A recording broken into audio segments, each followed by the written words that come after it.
Man measures time in seconds. The desert measures it in civilizations.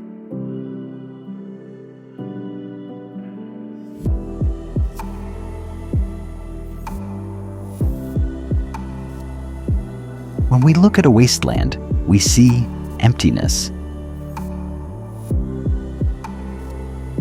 We see a void, but that is an illusion of the human mind. This is Namibia,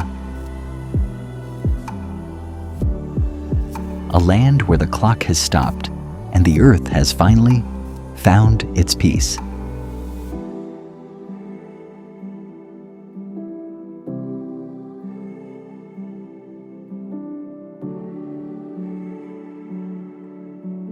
There are no shortcuts here, no mercies, only a raw, unfiltered reality. But in this silence, there is a mystery. A place where the Atlantic Ocean meets its end, and where thousands have vanished without a trace.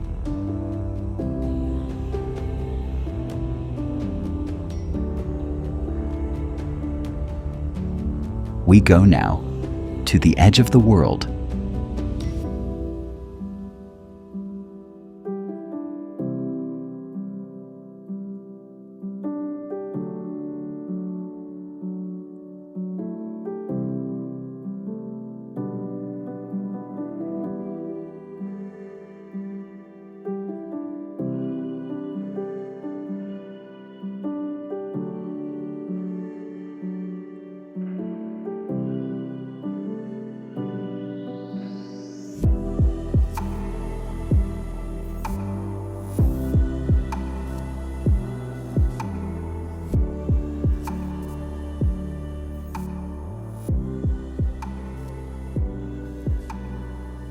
In the heart of the Namib,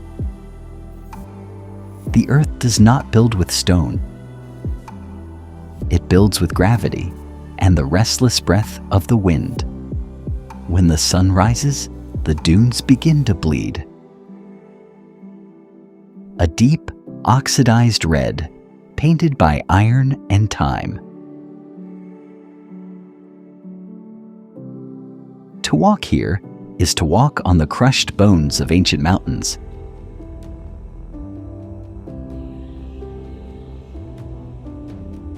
Carried by the wind from the center of the continent. Every grain is a traveler. Every dune is a masterpiece that will be erased by tomorrow. Look closer. Every grain is a witness. Every crack, a scar from a river that hasn't flowed in 1,000 years. We panic in the face of silence. We try to fill it with noise.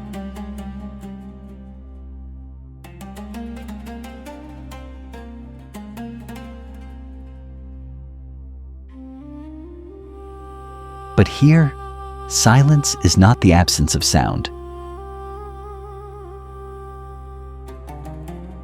It is the presence of eternity.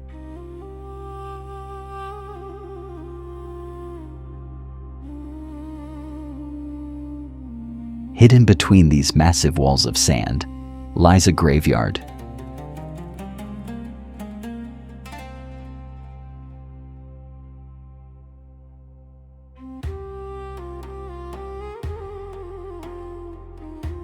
Sossusvlei. These trees died 6 centuries ago. In any other world, they would have turned to dust. The rain would have washed them away.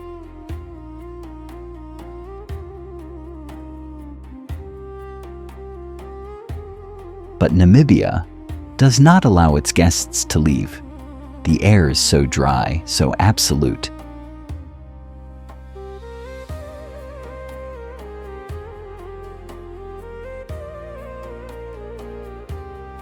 That rot cannot survive.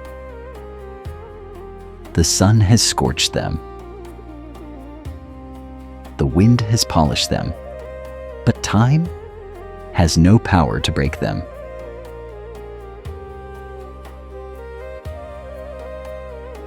They stand as black monuments, reaching for a rain that will never come.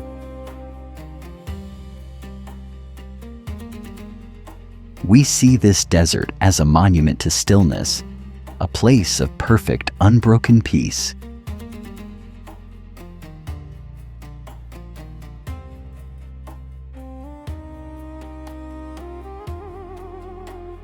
But as we move west, the peace begins to fracture.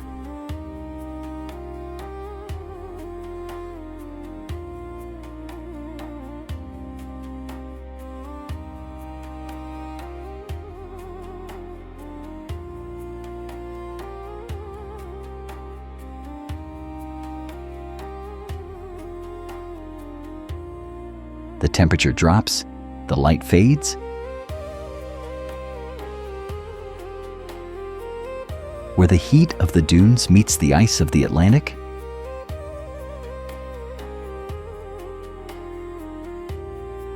the desert stops being a sanctuary and becomes a trap.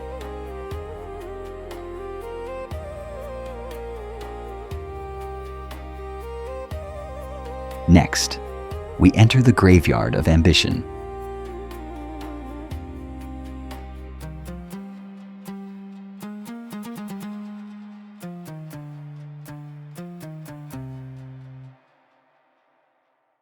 The warmth of the interior is gone. Here, the desert meets its only rival. A cold, relentless wall of water, and a fog that hides the truth. This is the Skeleton Coast. Local tribes call it the land God made in anger. Portuguese sailors had a different name. They called it the Gates of Hell. To understand this place, you must forget what you know about nature. Normally, where water meets land, life flourishes. But the Atlantic Ocean here does not bring life. The freezing Benguela current collides with the boiling desert air, creating a permanent, suffocating mist. It is a blindfold wrapped around the coast, and in this mist lie the bones of those who thought they could conquer it.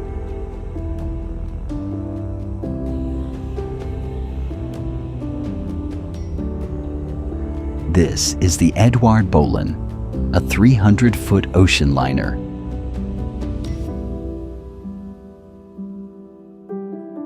But look closely. It is not in the water. It sits a quarter of a mile inland, completely surrounded by sand. How does a massive ship end up stranded deep inside a desert? It did not sink. It ran aground. And then the ocean simply walked away.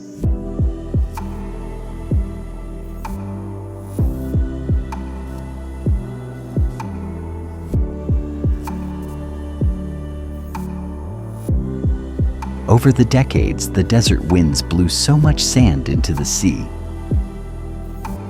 that the coastline actually moved. The land swallowed the ship whole. Iron met the salt, and the salt won. Here, man's greatest machines are reduced to red dust.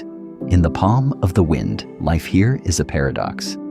Thousands of seals gather on the edge of a wasteland, surviving only on the breath of the sea.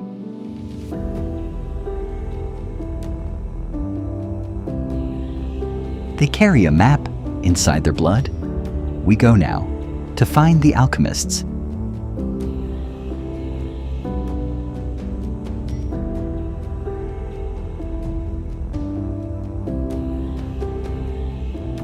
In a land of ghosts, life is the greatest anomaly. Damaraland, a place where rivers flow beneath the earth, and water is little more than a rumor. To survive here is to perform a daily miracle, an alchemy of turning dust into breath.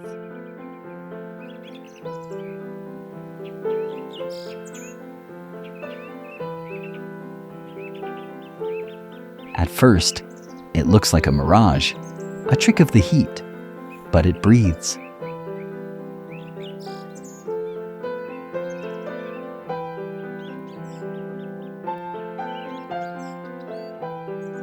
This is the desert-adapted elephant. They are smaller than their cousins. Their legs are longer, built for walking 50 miles a day beneath a merciless sun. But their true power is not in their muscles, it is in their minds. They do not look for water with their eyes, they look with their blood. How does a 5-ton animal know exactly where to dig in a desert that hasn't seen rain in a decade? The answer is legacy.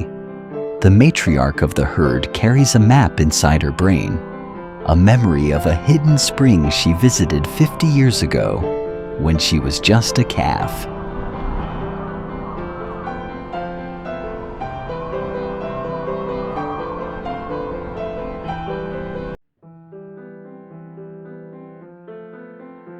If her memory fails, the entire family dies.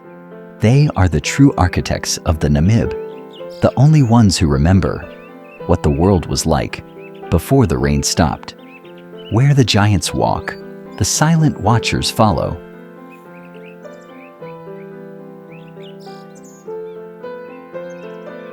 The desert lions, they do not roar, for a roar wastes energy.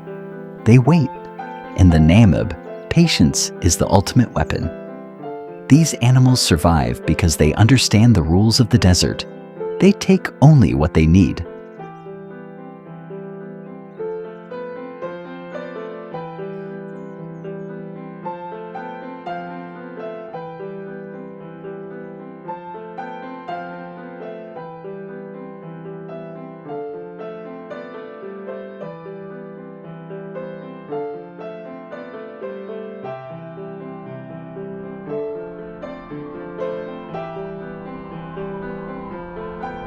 But a century ago, humans arrived. We did not come to adapt.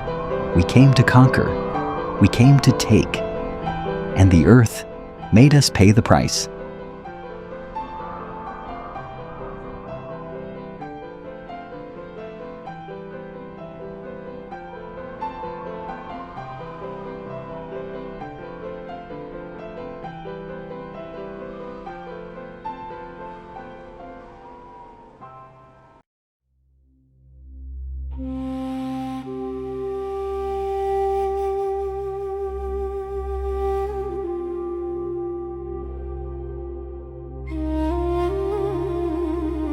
In 1908, a man noticed a sparkle in the dirt. Diamonds, lying right on top of the sand, waiting to be picked up. Almost overnight, men flocked to the absolute middle of nowhere. They built Kolmanskap. They brought the world to the wasteland. They built mansions, a hospital, a theater. They even built an ice factory.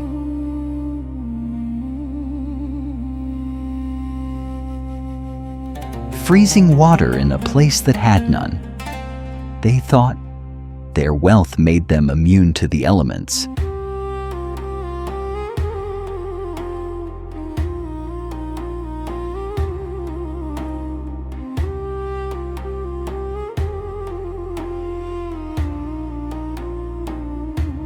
They thought they had conquered the desert.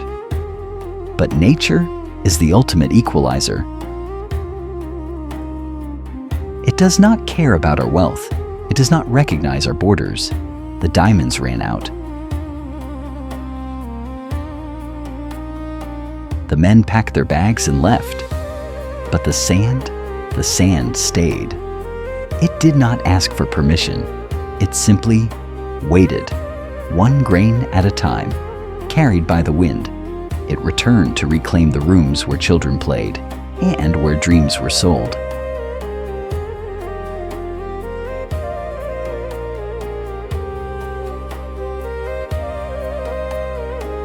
Look at this room. The desert is slowly swallowing it whole, burying our arrogance under a blanket of gold. We spend our lives trying to leave a mark, trying to build something permanent. But perhaps the greatest wisdom is found right here. To accept that nothing lasts. To be silent, to be patient, to return to where we began. The land remembers. The land breathes. The land waits.